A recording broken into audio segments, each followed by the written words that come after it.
Okay, today we've got a BMW Z3 2000 model year. We think it was repainted about 6 years ago. What we've noticed is there's a ton of microfractures in the paint job. What we're thinking is when it was repainted, that Teflon was added to the clear coat.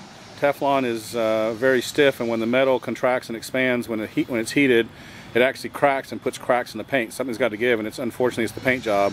It's also got a kind of a very dull luster to it. It's not really a shine.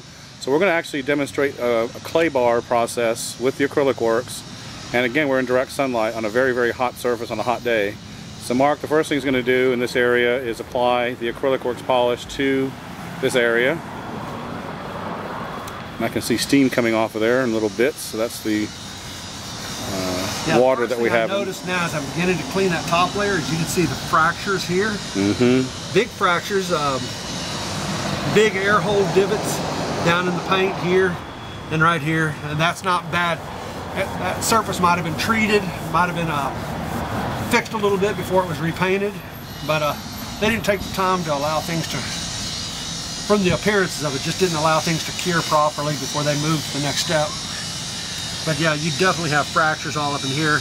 And even farther up towards me, there's a whole line of them. Right, and the paint job looks like it was never buffed out. Which has left it a real dull. That, or it could be chemical separating and surfacing now after 6 years, during the process of this 6-year time frame. But we'll see what we can do to restore a little bit of sheen and shine back to the original paint. But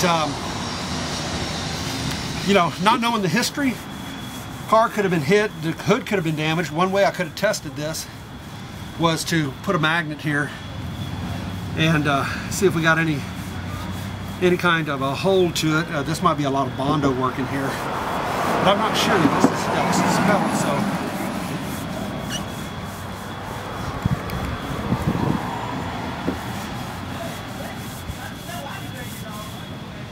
Okay, I'm going to do as much cleaning as I can by hand, and certainly if you're good with a buffer, you can do this with a buffer too. But this is just to demonstrate to the other 80% of the people that have never used a buffer that you can do this by hand. What we're going to do is set down the acrylic first.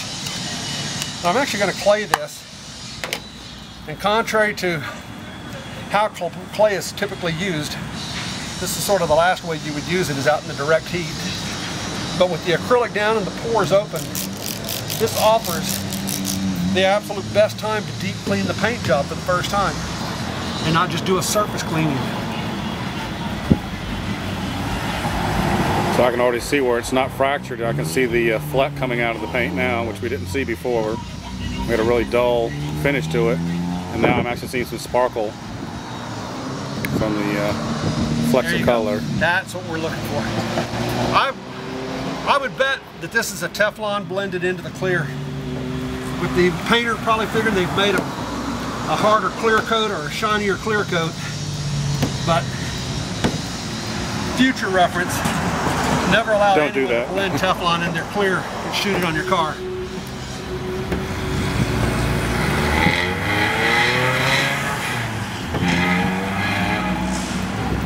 So Mark, in direct sunlight is claying this car. So for people who think you can't do it in direct sunlight, here is a prime example of the yes you can.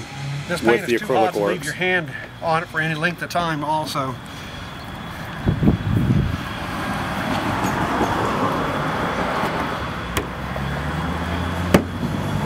What we sprayed on earlier was a lubricant, in case you were wondering. It's nothing magical, but still pulling off stuff. So he's going to really deep clean these pores. And the lubricant just helps the clay slide across the surface. It's nothing else, nothing special about it. The key is to leave the acrylic on underneath.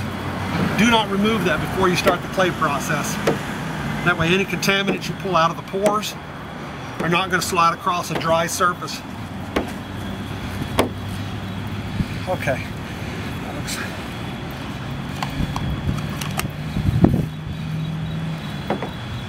So now we're going to go back over the area with the Acrylic-Works polish.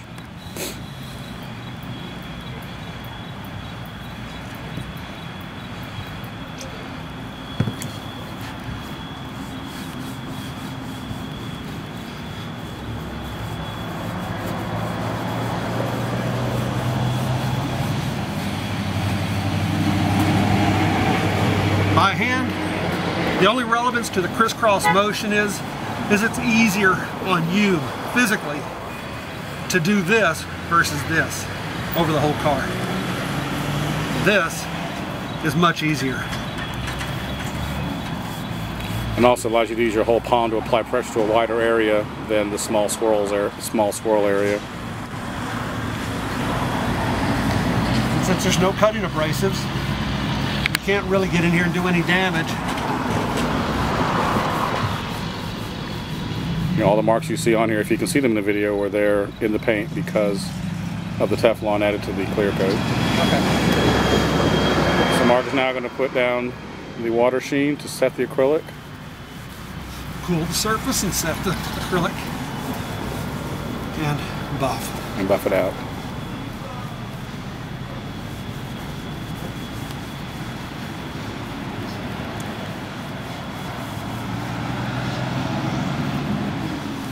So again, we didn't remove the scratches or the expansions, cracks from the surface, but we certainly got the surface to a much cleaner and shinier How's the area. clarity? Follow my hand? Mm-hmm. Yeah, I think we've got definitely a lot better in that area where you did it. So that's Acrylic-Works and the clay bar.